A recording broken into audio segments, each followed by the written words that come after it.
எங்களுக்கு ஜாதகம் பார்க்குற வழக்கம் இல்லை, நம்பிக்கை இல்லை, அல்லது ஜாதகமே எழுதலை. ஆனாலும் வாழ்வில் துன்ப மேகங்களும் துயரத்தூரல்களும் வந்து கொண்டே இருக்கின்றன.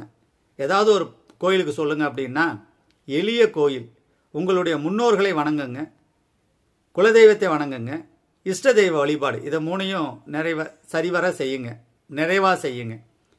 இதை செய்த பின்னாடி வாய்ப்பு இருக்கிற பொழுது பழனி மலை செல்லலாம். சென்று போகரையும் வழிபடுங்க.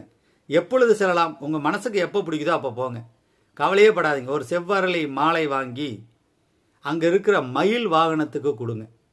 முருகப்பெருமானுக்கு கொடுக்கலாம், அது உங்கள் விருப்பம். மயில் வாகனத்துக்கு கொடுங்க. செவ்வேல் உங்கள் வாழ்க்கையை செம்மையாக மாற்றுவார்.